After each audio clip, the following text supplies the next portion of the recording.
ชื่อนี้งดงามรับพระราชทานหินน้ำใหม่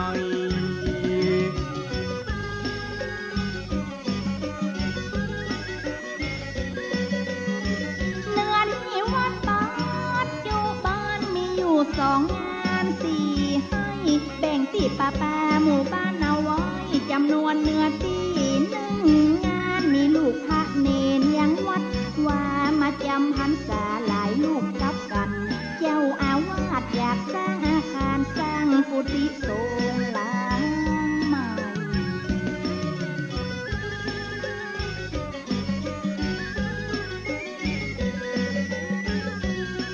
แต่ยังขาดทุนนะซับพอจนท่านรับเป็นเจ้าภาพใหญ่เพื่อสร้างอาคารกุฏิหลังใหม่เพื่อใช้ประโยชน์สืบไป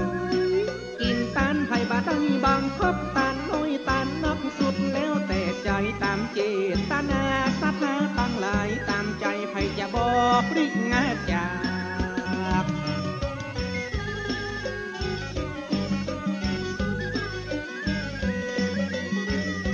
ขอเชิญชวนศรัทธาญาติโยมเชิญสาธุชนร่วมเป็นเจ้าภาพอานิสงส์การบริจาคถวายที่ดินวัดว่าขอให้ชีวิตรุ่งเรืองเจริญผู้คนสรรเสริญนับหน้าถือตาย่อมสำเร็จสมปรารถนาตามเจตนาฝันใฝ่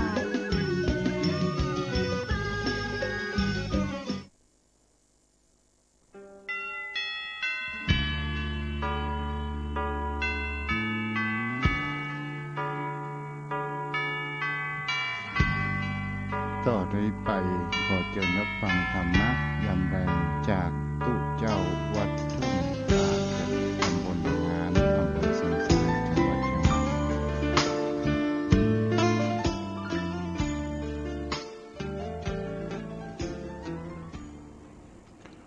ขอยกมือ10 นิ้วกราบนอบน้อมวันตาน้อมระลึกถึงอย่างพระผู้มีพระภาคเจ้าพระองค์นั้นผู้ตรัสรู้ชอบได้โดยพระองค์เองพร้อมทั้งพระสัทธรรมคำสอนและพระอริยสงฆ์สาวกของ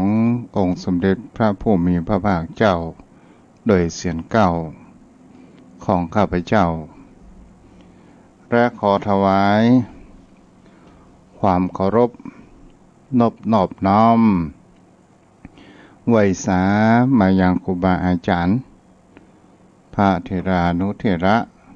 พระภิกษุสงฆ์สามเณรทุกรูปและขอเจริญพรมายังพ่อออกไม่ออกศรัทธาโยมพ่อโยมแม่พ่อหมอนแม่หมอนพ่ออุ้ยแม่อุ้ยโยมพี่โยมน้องท่านผู้ฟังผู้มีบุญทุกท่านที่ติดตามรับฟังธรรมะยามเย็นยามแรงทางสถานีวิทยุเพื่อการศึกษาและวัฒนธรรม 104.5 เมกะเฮิรตซ์ออกจากห้องส่งวัดไฟหินตำบลสุเทพอำเภอเมืองจังหวัดเชียงใหม่โดยความเมตตาธรรมของท่านอาจารย์ท่านพระครูสมุวิศวัตรวรกิจโจได้มอบหมายตัวกระผมพระครูไพศาลโสตกรเจ้าอาวาสวัดทุ่งป่าเก็ดตำบลหนองหานอำเภอสันทรายจังหวัดเชียงใหม่มามาจาในนามของคณะสงฆ์จังหวัดเชียงใหม่และในนามคณะสงฆ์อำเภอสันทรายเป็นประจำทุกยามเย็นยามแรงวันพัดและวันศุกร์โยมพ่อโยมแม่วันนี้ท้องฟ้าและอากาศจะมีเมฆฝนอยู่มากมายก่อให้เกิดแห่งความ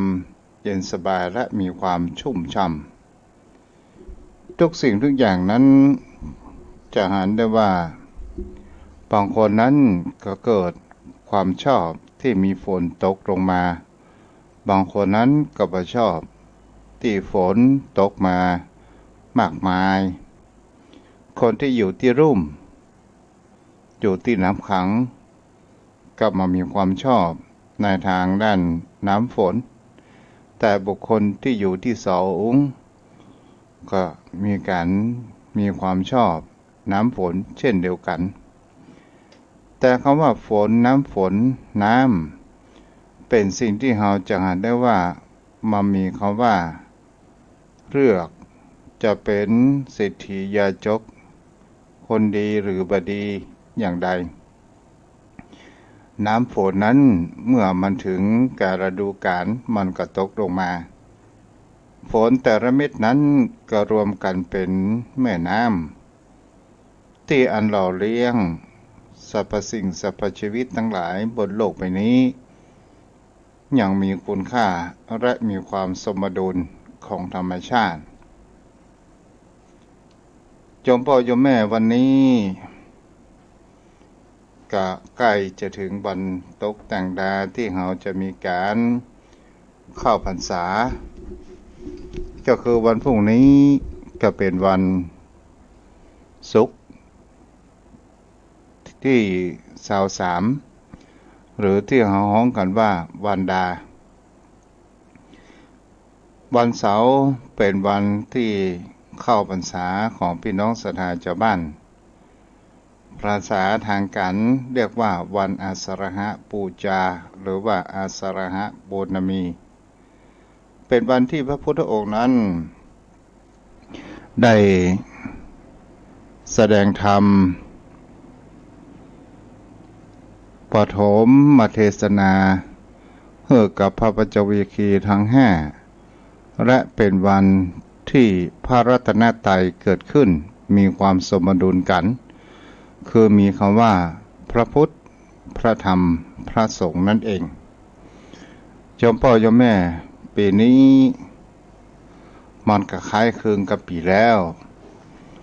ก็มีคำว่าสภาวะแห่งคำว่าโรคระบาดโควิดที่มันอยู่กับเฮาแต่เฮาก็ต้องอยู่กับมันให้มันเป็นเพื่อที่เฮานั้นจะมีความปลอดภัยประเป็นโรคโควิดนั่นก็คือให้เฮานั้นมีสติอย่ามีความประมาทในชีวิตของเฮาอย่ามีความว่า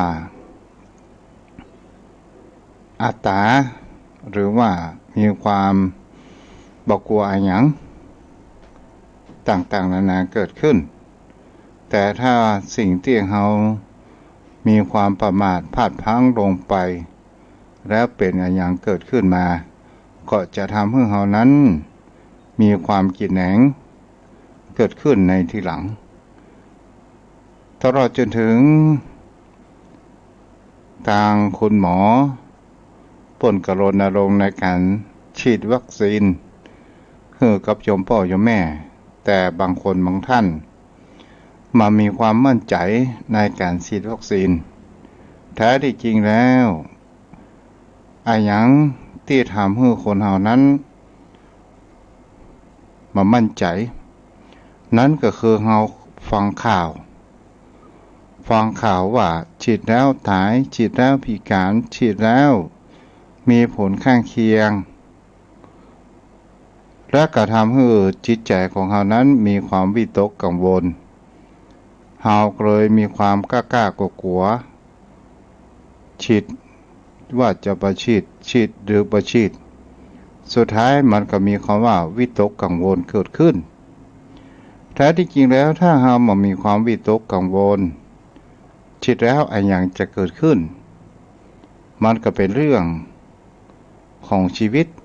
เป็นเรื่องของธรรมชาติก่อนที่จะฉีดนั้นมันก็มีด่านคัดกรองด่านสอบถามว่ามีโรคประจำตัวอะไรอย่างพ้องเป็นอะไรอย่างพ้องไปต่างๆนานาเกิดขึ้นถ้าหาว่ามีเป็นโรคภัยไข้เจ็บประจำตัวเราก็ควรบอกให้หมอไปทั้งหมดทั้งสิ้นและเพิ่นก็จะได้พิจารณาดูว่าสามารถที่ฉีดได้หรือไม่ทุกสิ่งทุกอย่าง คำว่าข่าวลือบางครั้งก็เป็นข่าวจริงบางครั้งก็เป็นข่าวเท็จเป็นสิ่งที่เราก็ฟังหูไว้หูใจปัญญาของเรานั้นพิจารณามากๆในยุคปัจจุบันโซเชียลหรือว่ายุคข่าวแบบรวดเร็วขอมีมือถือในสมัยใหม่มีอินเทอร์เน็ตเราก็จะหันว่าบางครั้งบางข่าวปลอมก็มีข่าวจริงก็มีต่างๆนานาเกิดขึ้นยมพ่อยมแม่เป็นสิ่งที่เราจะหันแหมประการหนึ่งว่าคนเหล่านั้นชอบตั้งคำถามอยู่มากมายในการที่บุคคลที่มามีความเชื่ออย่างง่ายๆอย่างเช่นมีคนตั้งคำถามว่าคนเฮานั้นตายไปแล้วไปไหนนรกสวรรค์มีจริงหรือไม่มีอย่างเป็นเครื่องพิสูจน์และใครเคยไปพ้องโยมพ่อโยมแม่ก็เป็นสิ่งที่คนเฮานี้คือการตั้งคำถามมันก็เป็นสิ่งที่คนเฮานั้นจะหันกันได้ว่าบางคนก็ว่าตายแล้วศูนย์บางคนก็บอกว่าตายแล้วเกิดโอ้จะเกิดเป็นในหยังนรกสวรรค์นั้นมันมีจริงมันมีก็เพียงแค่นรกสวรรค์เมืองมนุษย์เท่านั้นสวรรค์อยู่ในอกนรกอยู่ในใจก็เป็นสิ่งที่บางครั้งบางคราวจะหันได้ว่าคนที่ตายไปแล้วเขายังบอกปิ๊กมาบอกเพราะว่าเป็นสุขสบายดีอย่างไรพ่องอันนี้ก็มีคำถามไปต่างๆนานาเกิดขึ้นโยมพ่อโยมแม่ทำไมคนเฮานั้น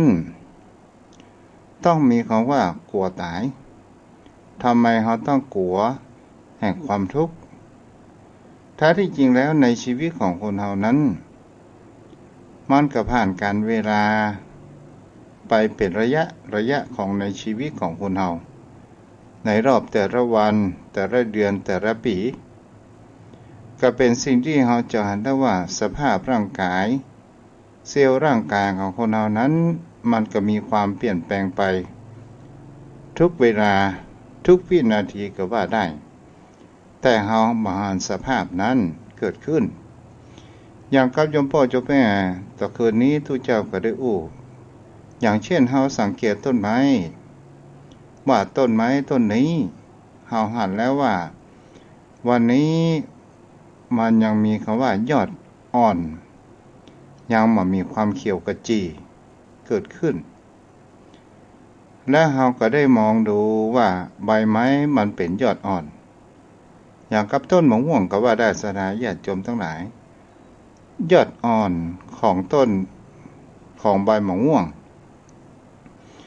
เฮาก็สามารถเมื่อมันอ่อนอยู่เฮาก็สามารถที่จะเก็บมาซ่ามายำและก็เป็นสิ่งที่เฮาจะหันไปถ้าวันเวลาของเฮาไปว่ารอมันแก่แหมน้อยนึงพอเวลาผ่านไปมันแก่เกินเฮาก็บ่สามารถที่จะกินได้นี่ก็เป็นสิ่งที่เฮาก็จะหันได้ว่าตาว่าวันซืนยังหันหนุ่มอยู่วันนี้แก่แล้วต่อมาก็มีความแก่จัดเกิดขึ้นเมื่อมีความแก่จัดเกิดขึ้นวันเวลาผ่านไปสถานญาติโยมทั้งหลายมันก็ต้องโดนแดดโดนฝนโดนความเย็นมันก็มีความว่าเป็นเปลี่ยนสีจากสีเขียวเข้มก็เริ่มจะเป็นสีออกสีน้ำตาลไปเรืองรางสดท้ายก็เป็นใบแห้งเมื่อถึงฤดูหนาวปลายฤดูหนาวมันก็ต้องหล่นไปถึงฤดูแล้งก็ตามนี่ละสถานญาติโยมทั้งหลายก็เป็นสิ่งที่เราจะเห็นได้ว่าเซลล์ในร่างกายของคนเราก็เช่นเดียวกัน มันก็มีการพัดตัวของมันไปอยู่สม่ำเสมอโยมพ่อโยมแม่เฮาก็ลองมาดูสังเกตว่าผมที่อยู่บนหัวของเฮาเนี่ยเฮาหวีผมของเฮานี้จะเห็นได้ว่าผมมันอาจจะติดหวีไปสุดท้ายเฮาก็ต้องเอาทิ้งลงแผ่นดินไปก็คือฮื้อคืนกับธรรมชาติโดยอัตโนมัติทั้งสิ้นชีวิตของคนเฮาก็เช่นเดียวกันเฮาก็จะต้องคืนฮื้อกับธรรมชาติโดยอัตโนมัติคนเฮานั้นตายแล้วจะไปพบภูมิไหนต่างๆเปิดห้องว่ามันอยู่ที่การกระทำของตัวของเฮาเองเป็นผู้กำหนดในชีวิตกำหนดเป็นผู้กำหนดแห่งการกระทำคือกรรมถ้าเฮาประกอบในสิ่งที่การกระทำที่ดีเป็นคนที่สำรวมกายวาจาและจิตใจมาฮื้อตกทรามไปในทางด้านกิเลสตัณหาต่างๆนานาเกิดขึ้นก็ถือว่าเฮานั้น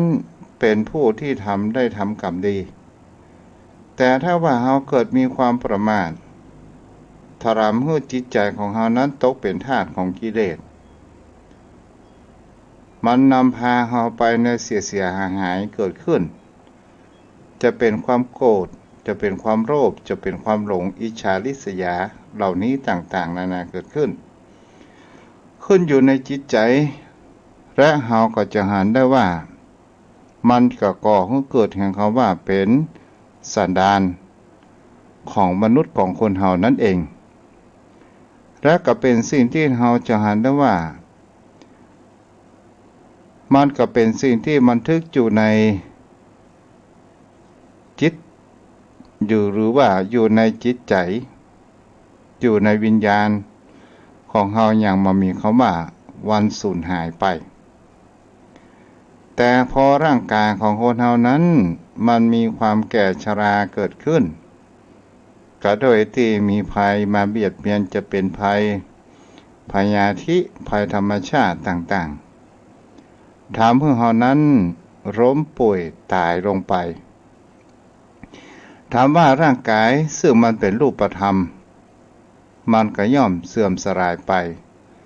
แต่จิตหรือว่าวิญญาณของเฮานั้นมันมีความเป็นอมตะอยู่และมันก็จะเอาสิ่งที่มันสั่งสมในชาตินี้ของเฮานั้นไปก่อให้เกิดในภพภูมิที่เฮาจะต้องไปเปิดห้องว่าไปตามกรรมของตัวของเอาเองที่เฮานั้นได้ทำเกิดขึ้นใหม่นี่ก็เป็นสิ่งที่เฮาจะหันได้ว่าพิสูจน์บางท่านบางคนก็ว่าพิสูจน์ได้อย่างใดหูกะว่าตายแล้วไปที่ไหนโยมพ่อโยมแม่เฮาก็ลองมาสังเกตดูว่าชีวิตของคนเฮาร่างกายเนี่ยอุปมาเหมือนดังบ้านโยมพ่อโยมแม่เฮาเกิดมาใหม่ๆมันก็เหมือนกับว่าบ้านใหม่ตั้งแต่อยู่ในท้องของเฮาก็มาอาศัยร่างตัวนี้เนี่ยแล้วเฮาก็มามีการเจริญเติบโตเกิดขึ้นร่างกายอุปมาเหมือนดังบ้านแรกเฮาก็คือบ้านใหม่เฮาจะเห็นได้ว่าบ้านใหม่ปีแรกนั้นเขาฮ้องว่าบ้านใหม่ปีที่สองนั้นเขาก็ยังฮ้องว่าบ้านหลังนี้ยังไม่อยู่พอวันเวลาผ่านไปจากบ้านใหม่ก็กลายเป็นบ้านเก่าเมื่อบ้านเก่าแล้วมันก็จะมีคำว่าผุพังเกิดขึ้นจากภัยธรรมชาติจะเป็นแดดจะเป็นฝนจะเป็นลมต่างๆนานาเกิดขึ้นหรือภัยธรรมชาติแห่งคำว่าปวกได้คบกินไม้ต่างๆนานาเกิดขึ้นเมื่อเจ้าของมันไปเมื่อเจ้าของบ้านหันไป ว่าปวกกินหรือว่าลมมันพัดปาหรือว่าไฟช็อตหรือว่าไฟฟ้ารัดวงจรหรืออัคคีภัยต่างๆเมื่อเจ้าของรับรู้เช่นนั้นมันก็จะต้องคำว่าผู้อาศัยก็จะต้องหล่นหนีออกจากบ้านหลังนั้นถ้าว่าเป็นบ้านหลังเก่าแล้วมันทรุดโทรมและมันดูกำลังงามมันดูบัดทันสมัยเฮาก็จะต้องปลูกแปลงบ้านหลังใหม่เมื่อปลูกหลังบ้านหลังใหม่เฮาก็ต้องย้ายครอบครัวนั้นไปอยู่บ้านหลังใหม่นั่นเองชีวิตคนเฮาร่างกายของคนเฮาก็เช่นเดียวกันโยมพ่อโยมแม่เมื่อร่างกายมันทรุดโทรมร่างกายมันผุพังเมื่อธาตุทั้งสี่มันมามีความสมดุลกันเกิดขึ้น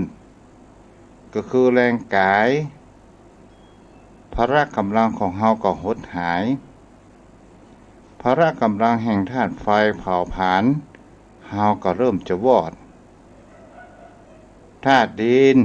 ร่างกายของเฮาก็มีความเสื่อม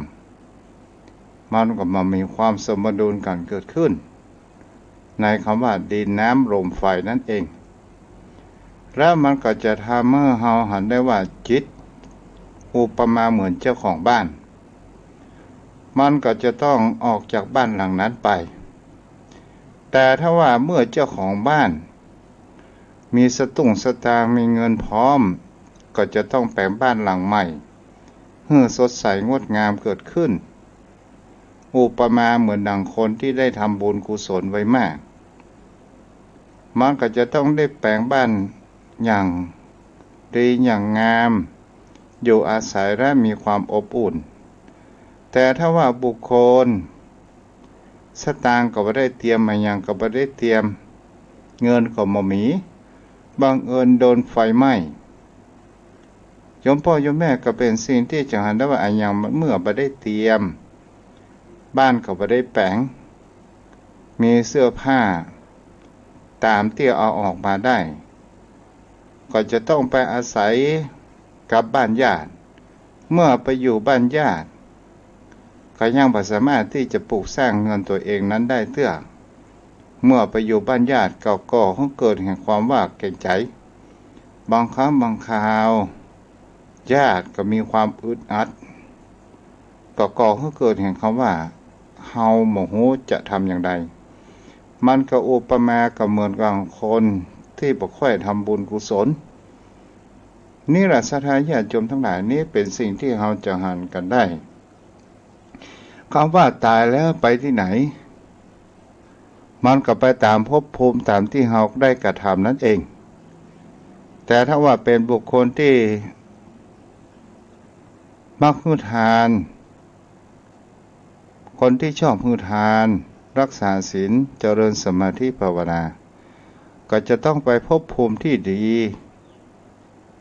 แต่ถ้าว่าเราทำสิ่งที่บ่ดีมีชีวิตก็ตั้งอยู่ในแห่งความประมาทมาฟังความคิดของคนอื่นและมามีคำว่าศึกษาธรรมะต่างๆพอเวลาใกล้จะรับลมหมดหายใจไป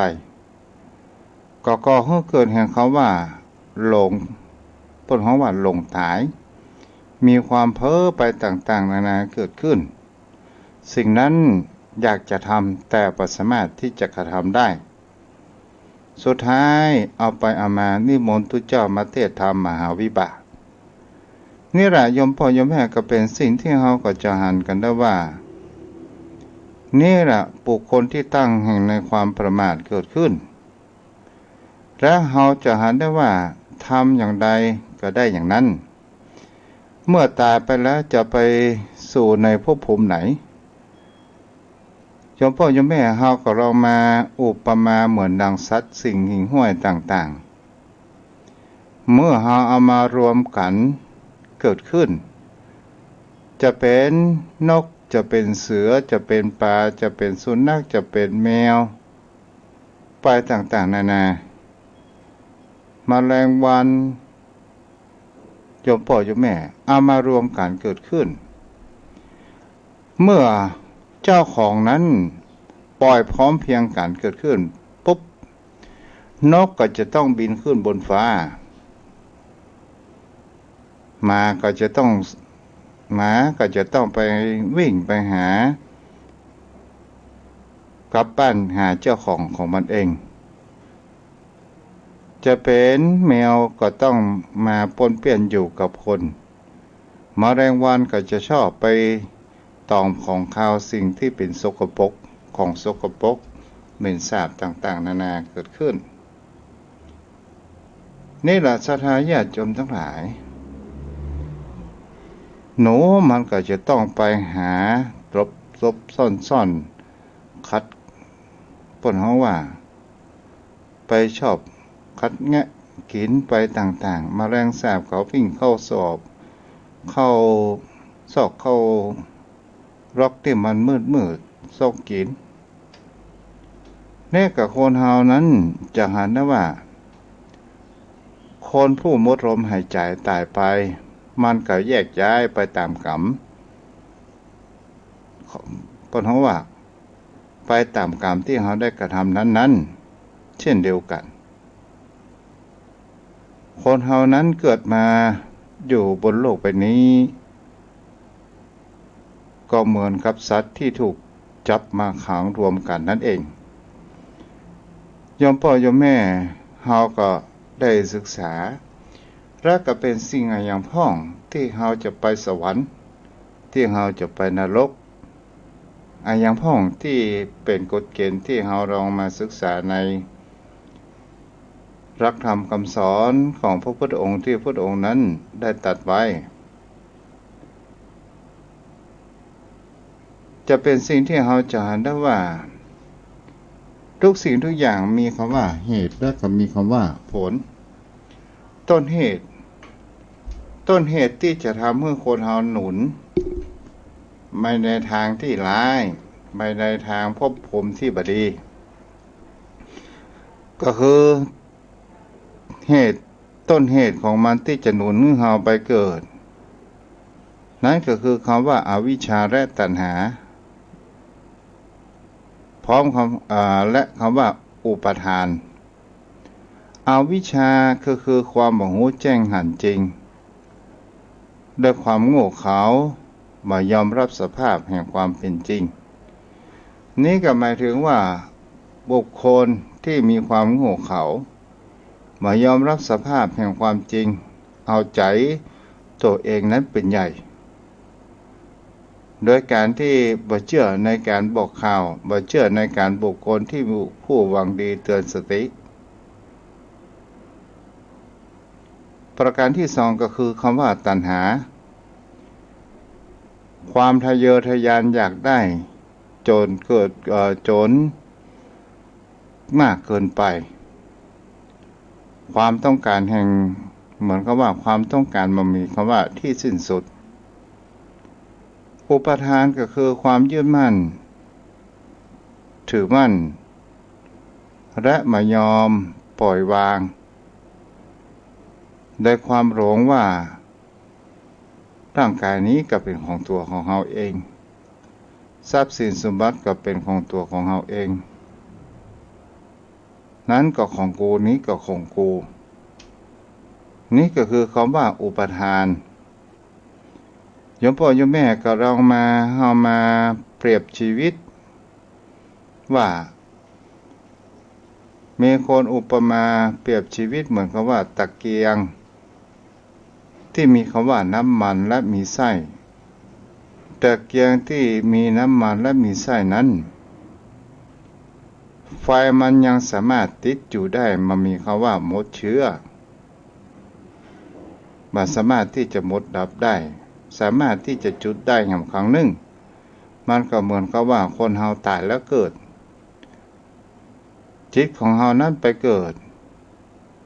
อยู่ในภพภูมิใดก็คือการกระทำของเฮานั่นเองแต่ตะเกียงที่น้ำมันก็หมดขี้สายหรือว่าไส้มันก็หมด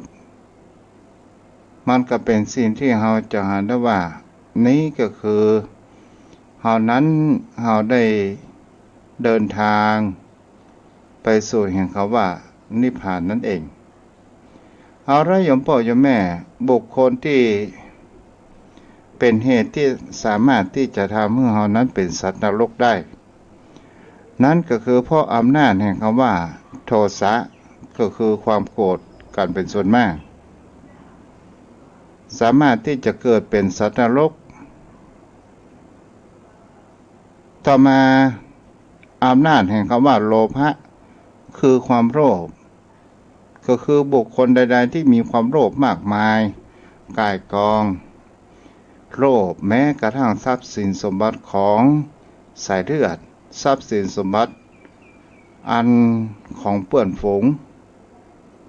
มันก็สามารถที่จะไปเกิดคำว่าเปรตและอสุรกายเกิดขึ้นอันนี้ก็คืออำนาจแห่งความโลภต่อมาบุคคลที่มี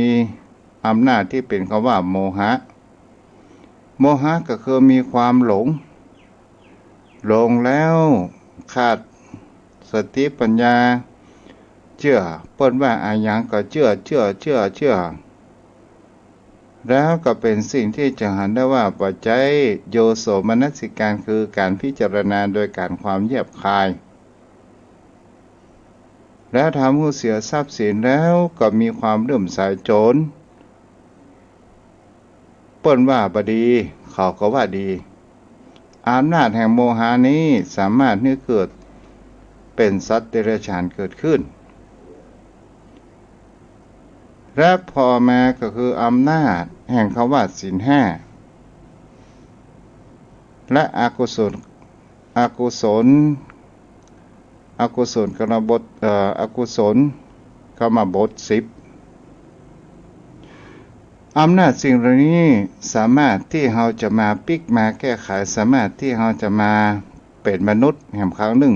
เกิดในภพภูมินี้สามารถที่จะมาแก้ไขให้เกิดขึ้นได้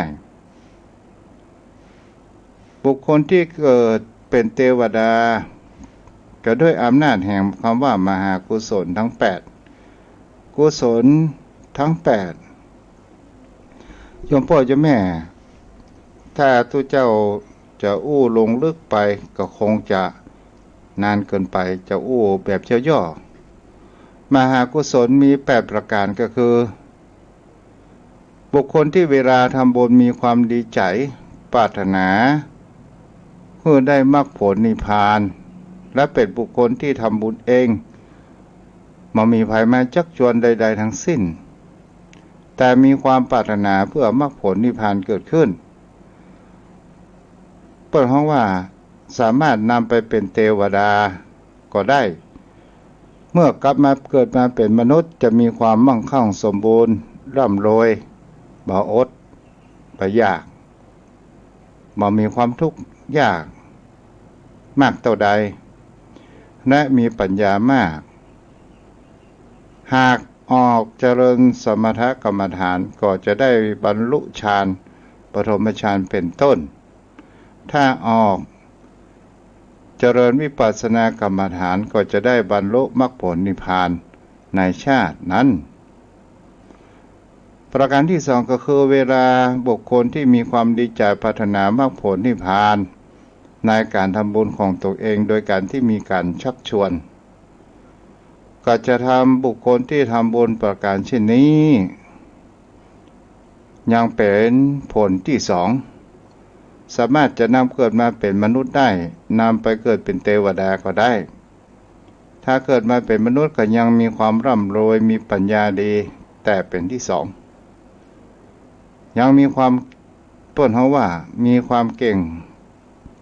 ฉลาดมีความฉลาดมีความ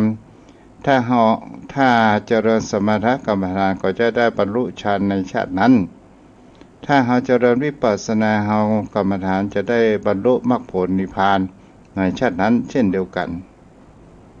ต่อมาก็คือเวลาทำบุญที่มีใจเฉยๆมาว่าอย่างปะปัดนะเพราะว่ามีเวลามีทำบุญเฉยๆแต่ปรารถนาเพื่อที่จะได้มรรคผลนิพพาน ทำบุญคนเดียวบ่มีภัยมาจับจุงชวนใดๆทั้งสิ้นก็ถือว่ายังเป็นที่สามารถที่จะเกิดมาเป็นมนุษย์และไปเกิดเป็นเทวดาถ้าเกิดมาเป็นมนุษย์ก็อาจจะร่ำรวยได้อยู่ถ้าเจริญสมถกรรมฐานจะได้ฌานวิปัสสนากรรมฐานจะได้มรรคผลนิพพานในชาตินั้นประการที่สี่ก็คือเวลาบุคคลที่ทำบุญมีใจเฉยๆปรารถนาให้ได้มรรคผลนิพพานเช่นเดียวกันแต่มีผู้ชักจูงชวนทำบุญก็จะได้เป็นผลที่สี่อาจสามารถเกิดมาเป็นมนุษย์ก็ได้เกิดเป็นเทวดาก็ได้เป็นมนุษย์จะก็มีความร่ำรวยมีปัญญาดีมีสติดีแต่ยังเป็นที่สี่เจริญสมถกรรมฐานจะได้ฌานถ้าเจริญวิปัสสนาจะได้มรรคผลนิพพานประการที่ห้าก็คือเวลาทำบุญมีความดีใจปรารถนามรรคผลนิพพานคิดทำบุญอย่างเดียว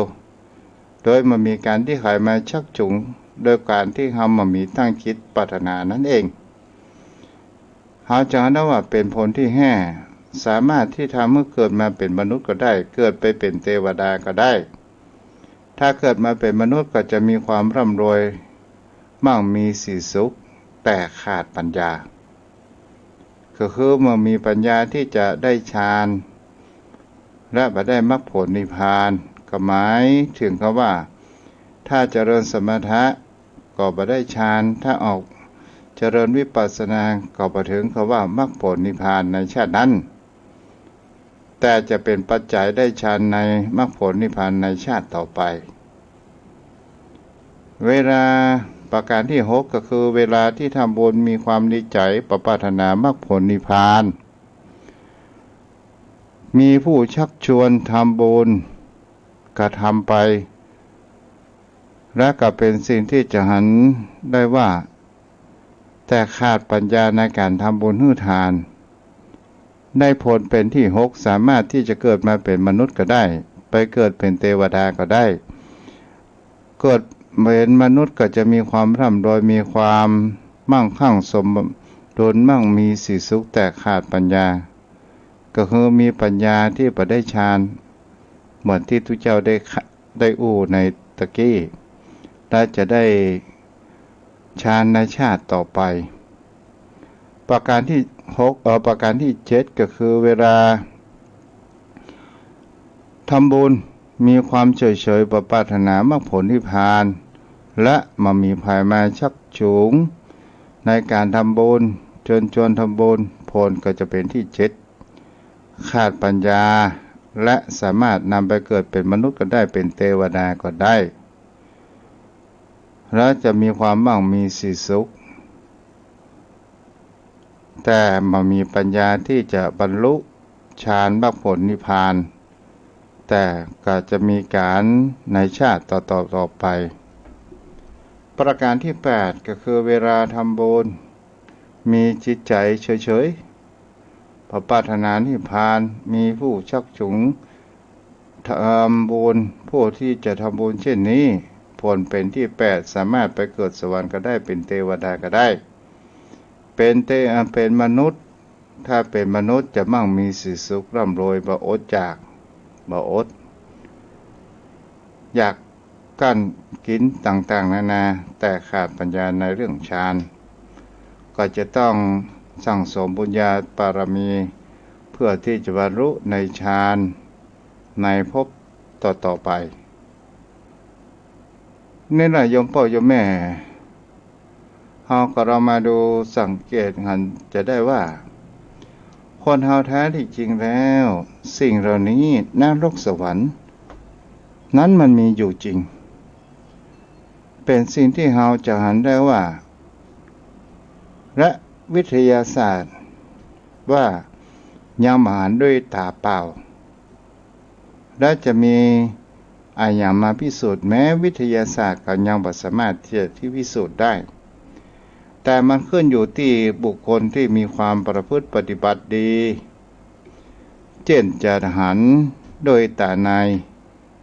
หรือ ที่เราประพฤติปฏิบัติและเราจะเห็นได้ว่าภพภูมิต่างๆนี้มันมีอยู่จริงและก็เป็นสิ่งที่คนเรานั้นจะเห็นได้ว่าพระอริยสงฆ์ผู้ปฏิบัติถึงขั้นเพราะว่าอริยมรรคถึงเป็นพระอริยบุคคลพระอรหันต์ก็สามารถที่จะรู้ได้เห็นได้ในเรื่องแห่งคำว่าสิ่งที่เรามาหานั้นเองหรือว่านรกสวรรค์ต่างๆนานาเกิดขึ้นนี่แหละโยมพ่อโยมแม่ก็เป็นสิ่งที่คนเฮานั้นบางครั้งบางคราวเฮานั้นจะเห็นได้ว่าในคัมภีร์ของพระพุทธศาสนาพระพุทธเจ้านอกจากปฏิเสธเรื่องนรกสวรรค์แล้วครับปรากฏว่ายังแสดงเรื่องนี้ไว้ในพระสูตรต่างๆหลายแห่งเช่นอนุบุพิกถาเป็นต้นในเรื่องนั้นๆในบุพิกถาพระองค์นั้นได้ทรงปัญญาในเรื่องแห่งเขาว่าสวรรค์ไว้อย่างแจ่มแจ้งทีเดียวนักศรัทธาญาติโยมทั้งหลายจะเป็นสิ่งที่เราจะเห็นได้ว่านรกสวรรค์นั้นมันมีอยู่จริงเป็นสิ่งที่คนเรานั้นเกิดมาเป็นมนุษย์ในภพนี้ชาตินี้และเราจะรู้หรือไม่ว่าในภพภูมิต่อไปนั้นเราจะเกิดมาเป็นมนุษย์หรือไม่แต่ถ้าว่าเราเป็นผู้ประกอบไปด้วยความประมาทยังมีอวิชชาแห่งความบรู้แจ้งยังมีความโง่เขลา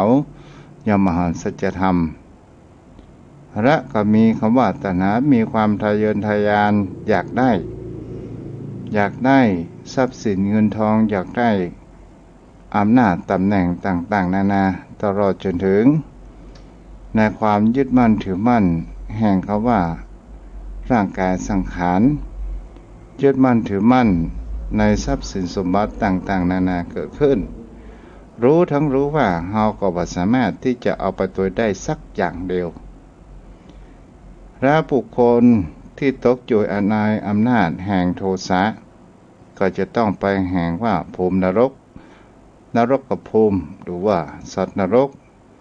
ถ้าเป็นโลภะก็ไปสู่แห่งคำว่าเป็นเปรตและอสุรกาย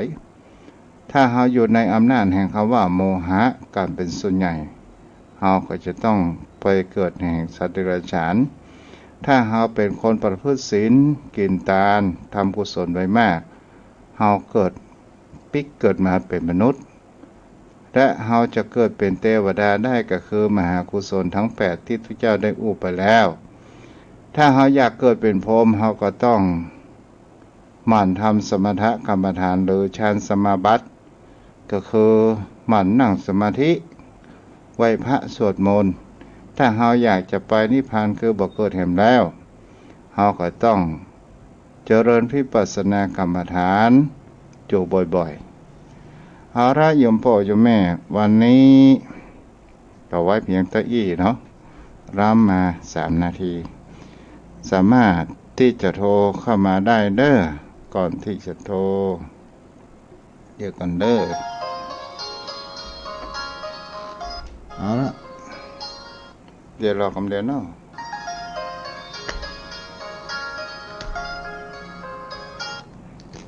เดี๋ยวกันเด้อแม่หวยแกหน้ากากให้กำอ้าวตอนนี้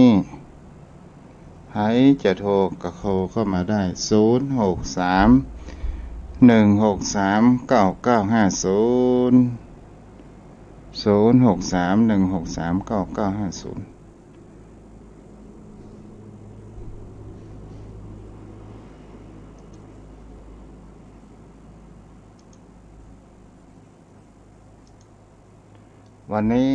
อนุโมทนาที่คนที่ติดตามทาง Facebook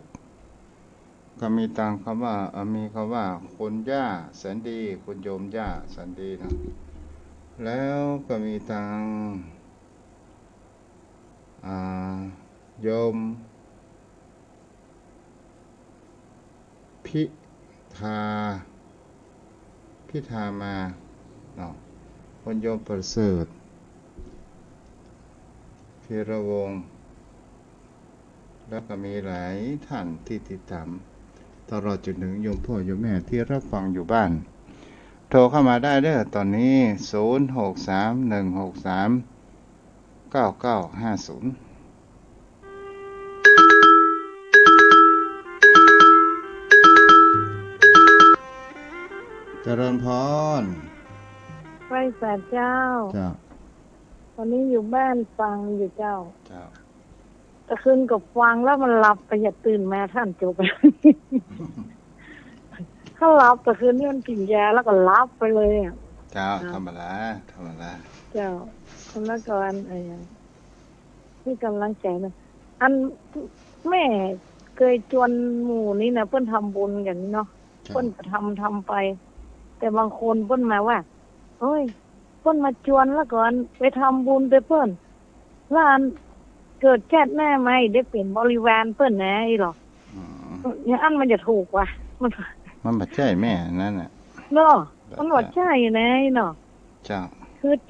ชวนทำบุญเฮาก็ใส่ชื่อเฮาลูกใส่ชื่อแม่ไอ้หรอใส่ชื่อไผชื่อมันนี่เนาะเจ้าแล้วก็เดียวเพิ่นก็เลยบ่ค่าทำเพิ่นก็ทำคนเดียวเพิ่นนี่ล่ะเจ้าก็แล้วไปเฮาก็ทำคนเดียวเฮาไปเจ้าเนาะเจ้าเป็นกำลังใจท่านนะเจ้า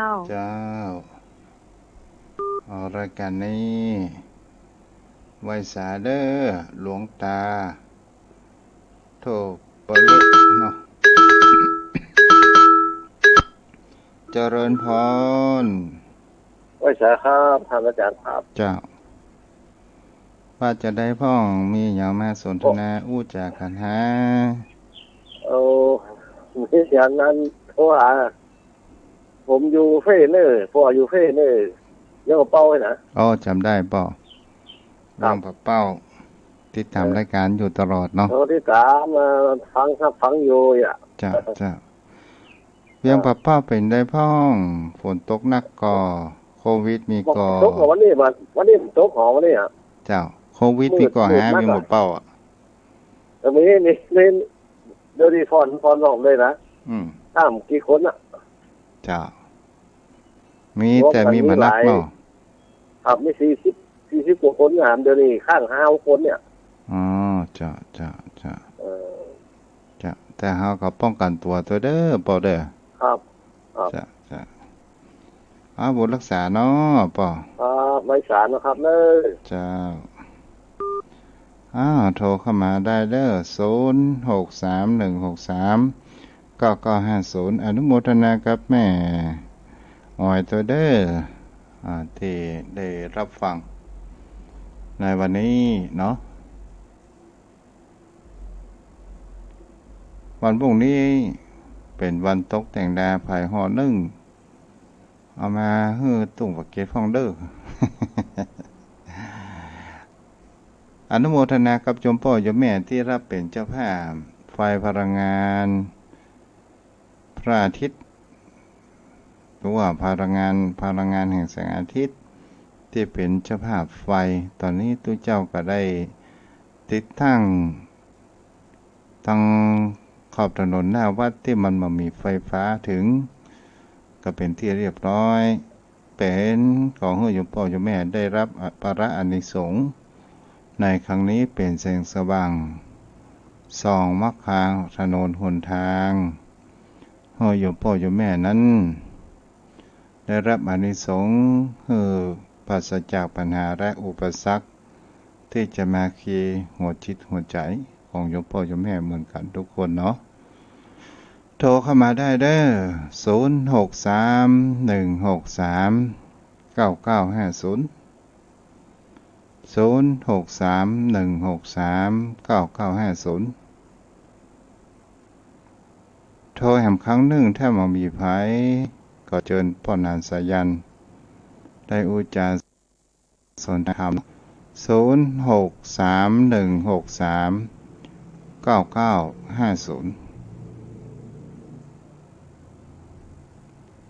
พ่อนันสยานโทรเข้ามาได้เด้อ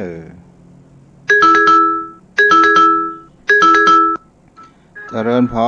รจากภาษาเจ้าท่านพระครูเจ้าโยมแม่บุญพินเนอร์เจ้าแม่บุญพินว่าจะได้พ่องอันนี้หลอดไฟฟ้าโซลาร์เซลล์อันนั้นมันชุดเท่าใดหรอชุดปัน3หรือว่าแม่จะให้เจ้าหอมตามกำลังของแม่ก็ได้แล้วโยมแม่ก็จะร่วมทำบุญอยู่เนาะเจ้านะเลขบัญชีมีเนี่ยถ้าโยมแม่โอนไปแล้วโยมแม่จะบอกท่านเนอเป็นกำลังใจให้ท่านเนอเจ้าบุญรักษาได้แม่เด้อเจ้าสาธุ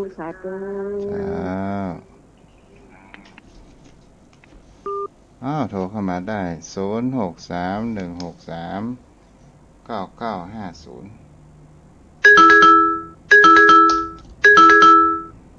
เจริญพรพ่อนะครับขอกราบแต่ใครไวสาบารมีธรรมท่านเจ้าด้วยความเคารพครับจ้าท่านพระคุณเจ้าภพภูมิที่มันพอจะหันได้มันก็มีสองภพภูมิมากับท่านพระคุณเจ้ามันก็มีภพภูมิของมนุษย์แล้วก็ของเดรัจฉานสุมาเตอร์อันเป็นสัตว์ต่างๆเป็นหมาเป็นแมวเป็นอย่างนั้นนอกนั้นมันก็สามารถที่จะหันได้ด้วยตาเปล่าท่านเจ้าเนาะถูกต้องนะพ่อหนานมันก็มีหื้อหันอยู่ครับเพราะว่าภพภูมิที่เฮาพอจะรู้ได้ว่ามันเกิดมันไปสื่อสารกันได้เลยท่านเจ้าบางทีมันถ้าเพิ่นทำดีเพื่อไปเกิดเป็นเทวดาเพิ่นก็ว่าเฮาก็บ่สามารถสื่อสารกับเพิ่นได้เพราะอยู่คนภพคนภูมิแม้แต่สัตว์เดรัจฉานมันก็บ่สามารถที่จะอู้กับเฮาได้อ่ะว่าจะแล้วมันเกิดเป็นคนหรือว่าจะแล้วมันเกิดเป็นอันเป็นอย่างแล้วเจ้านี้ถึงได้ทะลงวิบากกรรมมาเป็นสัตว์เดรัจฉานมันก็จะมีภพภูมิมนุษย์อย่างเดียวที่จะสามารถสื่อสารรู้กันได้ท่านเจ้าแม่นพ่อหนานแต่สิ่งที่เราจะหันได้ว่าบุคคลที่ประพฤติปฏิบัติธรรมมันก็อุปมาเหมือนสัตว์ที่ครึ่งบกครึ่งน้ำก็คือเต่าเนาะครับแต่ถ้าว่าบุคคลที่บ่ได้ประพฤติปฏิบัติมันก็เหมือนสัตว์น้ำบ่สามารถขึ้นบกได้ครับแล้วก็สัตว์บกที่บ่สามารถจะอยู่ในน้ำได้จะครับมันมาเป็นภพภูมิของแต่ละสัตว์ละสิ่งท่านเจ้าเนาะแล้วก็ถึงคำว่าเฮาจะไปที่ไหนมันก็เหมือนดังสัตว์ที่เฮามาขังรวมกันและเฮาปล่อยมันก็ไปสู่ที่ของมันเองจิตใจของคนเฮาก็เหมือนกันก่อนที่จะรับราโลกนี้ถ้าจิตใจจดจ่อทางด้านศีลธรรมทางด้านคุณงามความดีของตัวเองที่เฮาฮ้องว่าบ่หลงถ่ายหมายก็ถึงว่าเฮาได้ทรัพย์สินสมบัติเตรียมไว้พร้อมเรียบร้อยเฮาบ่มีความภาวะพะวงบ่มีความว่าวิตกกังวลเกิดขึ้นมันก็ไปสู่ในภพภูมิที่ดีแต่ถ้าว่ายามโคนก็บ่กินบ่ทานแถมบ่พอบ่เคยช่วยเหลือในสังคมแถมประการหนึ่งเปิ้นทำมาหยังก็ไปขัดขวางเปิ้นเสียไปหมดพอเวลาจะหมดลมหายใจเริ่มมีความคิดและมีปัญญาเกิดขึ้นว่าอันนั้นกูก็บ่ได้ทำอันนี้กูก็บ่ได้ทำเมื่อยามเป็นมนุษย์กูนั้นทำความลำบากเป็นคนที่เห็นแก่ตัวเป็นคนที่เปิ้นทำมาหยังก็ไปขวางกั้นเสียหมดก็ให้เกิดคำว่าวิตกกังวลไปว่ากูตายไปแล้วบ่ได้ไปตกนรกกูตายไปแล้วบ่ได้ไปเกิดในภพภูมิอสุรกายเปรตกายอย่างใดกายอย่างนี้เป็นต้นนี่มันก็เหมือนมีเป็นนิวรณ์มาขวางกั้นนิวรณ์ข้อที่ว่าวิกิจจิตฉาความลังเลสงสัยในการที่จะสร้างความดีนะท่านเจ้าถูกต้องเพราะว่าเราอย่างถ้าเรามีปาฐัยยังคือห่อเข้าที่เราจะน จิตวิญญาณของเฮาไปสู่ภพภูมิที่ดีเพราะว่าเจือมันยังบ่หมดบ่เสี่ยงมันยังบ่ได้บรรลุถึงนิพพานเตื้อมันเป็นปฏิสนธิใหม่มันก็อยู่ที่บุญกุศลของเฮาที่เฮาได้สร้างไว้แม่นบ่ครับท่านพระคุณเจ้าแม่นแล้วเนาะครับมันก็อยู่ที่ผลคุณงามความดีที่เฮาสร้างไว้เมื่อชีวิตอยู่ยังคนมันโลกมนุษย์ของเฮามันดีอย่างหนึ่งคือมันเป็นสถานที่สร้างความดีที่จะนำเฮาไปสู่ภพภูมิอย่างใดก็ได้ถ้าเฮาทำบ่ดีก็ไปสู่ในที่ต่ำอันมีนรกเปรตอสุรกายถ้าเฮาทำดีมันก็จะขึ้นสู่ที่สูงมันจะมีเทวดาเป็นต้นแต่ในแล้วก็ถ้านะครับอาจจะว่ามันเลย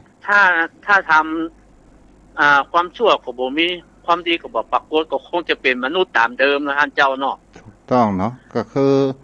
ที่ตู้เจ้าได้อู้ไปแล้วว่ามหากุศล8นะเนาะครับผมจ้ะมหากุศล8ผมนึกนี่นะท่านเจ้าผมนึกอย่างท้าวมขวานน่ะพญาอินทร์ครับเพิ่นก็จวนบริวารถึง32คนมาเปี้ยวหนต่างแต่ละคนนั้นก็มันก็มีพระอินทร์เป็นประธานพระอินทร์มันก็เพิ่นก็ออกคล้ายๆว่าเพิ่นเป็นต้นคิดเพิ่นก็เสียสละนักและลูกน้องบริวารเพิ่นก็มาช่วยคล้ายๆเป็นบริวารมาช่วยแต่เมื่อเพิ่นเสี่ยงบุญจากโลกมนุษย์แล้วเพิ่นไปบังเกิดอยู่สวรรค์ดาวดึงส์เพิ่นก็เสวยทิพยสมบัติอยู่บนปราสาทเวชยันคนหลังเพิ่นก็บ่ได้อยู่รวมกันแล้วท่านเจ้าก็หมายความว่าบุญกุศลที่เฮาไปเป็นบริวารเพิ่นเฮาก็ได้เสวยบุญเหมือนเปิ้นโตยท่านเจ้าก็คือพญาอินทร์ก็คือท้าวสกะเทวราชเนาะครับผมในยามเมื่อในอดีตที่เพิ่นเป็นมนุษย์เพิ่นชื่อว่ามคมนพครับที่ได้นำพาผู้คนทั้งหลายสร้างถนนหนทางครับเพื่อความสะดวกสบายแล้วมีคนบุคคลถามว่าถ้าจะสร้างถนนไปที่ไหนมคมนพก็บอกว่าไปสวรรค์ครับจ้ะอันนี้ก็คือเป็นสิ่งที่เราจะหันกันได้ว่าบุญกุศลอะไรอย่างก็ตามก็คือตั้งอยู่ที่จิตอธิษฐานของเราคำว่าจิตอธิษฐานในที่นี้ก็คือความตั้งใจมั่นแล้วเรามีอธิษฐานทางด้านที่เป็นกุศลปัจจัยทางด้านแห่งความโลภบ่ได้เป็นทางด้านแห่งความหลงบ่ทางด้านแห่งความโกรธทางด้านเพราะว่าบุญกุศลถ้าเอาอธิษฐานถูกต้องก็จะทำให้เรานั้นมีทรัพย์สมบัติติดของเราไปเนาะครับเพราะว่าเราทำอย่างเราก็ตั้งจิตอธิษฐานไว้ก่อนเหมือนสัจจะอธิษฐานจังพระโพธิสัตว์เพิ่นก็ทำเนาะท่านเจ้าเนาะเอาง่ายๆก็ได้ผู้นั้นครับบุคคลที่ไหว้พระสวดมนต์และก็นั่งสมาธิครับมั่นและแผ่เมตตาอันนี้เคยเมื่อไปประพฤติปฏิบัติธรรมกับหลวงปู่ก็ไปปรึกษาว่าหลวงปู่ตอนนี้เนี่ยผมคิดเรื่องที่เรื่องหนจะมีเจ้าศรัทธาจะมาซื้อที่ซื้อหนเมื่อใดฮะก็เปิ้ลก็ว่าเพื่อนั่งสมาธิมันการเดี๋ยวเจ้าของจะมาเองเขาก็ได้ตั้งใจอธิษฐานไปว่าเจ้าของเก่าของเดิมถ้ามีบุญญาบารมีในที่จะขึ้นวัดขึ้นวาด้วยกันก็พลิกแปลงบารมีด้วยกันนะท่านเจ้าเนาะเจ้าคือซื้อกับวัดนี่มันดีอย่างท่านเจ้าคือมันบ่สูญหายไปไหนมันจะเป็นสมบัติของพระศาสนาสืบต่อไปแล้วก็จะใช้ประโยชน์เหมือนครูบาอาจารย์ที่เพิ่นซื้อไว้รุ่นไม่รุ่นมาก็มาต่อเติมครับมาสร้างมาแปลงมาพัฒนาก็เจริญรุ่งเรืองสืบครับหมดเวลาแล้วโอ้ขอกราบไหว้สาท่านเจ้านะครับเวลาสั้นเนาะท่านเจ้าก็ม่วนไปเพลินไปขอกราบไหว้สาครับเจริญพรบุญรักษาจ้ะ